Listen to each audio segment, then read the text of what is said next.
خوتي السلام عليكم ورحمه الله وبركاته. كنتمنى تكونوا على خير وبخير. اليوم جيت نوجد معكم هذا العصير هذا، مكونات بسيطه كتكون عندنا في الدار، كيجي رائع من اروع ما يكون. واحد العصير اللي هو منعش وطبيعي في نفس الوقت.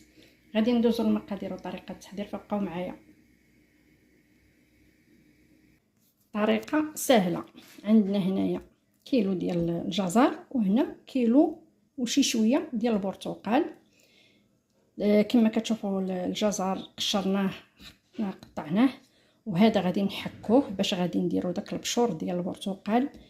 غادي تسلقوا مع الجزر، غادي نرجع معكم ان شاء الله.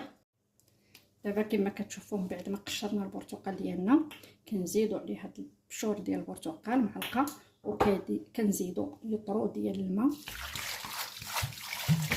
لترو غادي نزيدوه من بعد بارد، وغادي نحطوه على النار مده ديالو 45 دقيقه، وغادي نرجعوا معكم ان شاء الله. ودابا من بعد ما طابقنا هذا الخليط هذا ديالنا، هذا الكاس هذا كيهز 140 غرام، غنديروا كاس ونص، هي 210 غرام. غادي نخليوه حتى يذوب السكر وحنا كنخلطوا. غادي نزيد هذا النص، واللي بغى يضاعف السكر يضاعفوا، لان انا ما كنبغيش الحلوه هذاك، علاش درت كاس ونص. غادي نخليوه، نديرو غير واحد التخليطه خفيفه باش كيذوب لنا داك السكر. ودابا كما كتشوفوا غادي نزيدو عليها واحد لتر ديال الماء اللي هو بارد، وغادي ندوزو نطحنو. وهنا غادي ندير واحد المعلقه صغيره مملوءه بلاغوم ديال البرتقال، كتعطينا واحد النكهه رائعه.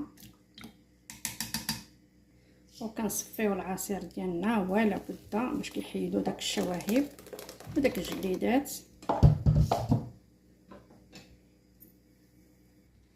هذا هو العصير ديالنا كيفاش كيجي رائع وبزاف بصراحه، متشبعوش منه. وكما كتشوفوا هذا هو العصير ديالنا، كيجي سومو نيشان طبيعي زوين. وهذا غير كيلو. شوف كيحط لنا واحد الكميه وافره تبارك الله، وكيجي منعش. كنتمنى يعجبكم خوتي. السلام عليكم ورحمه الله وبركاته.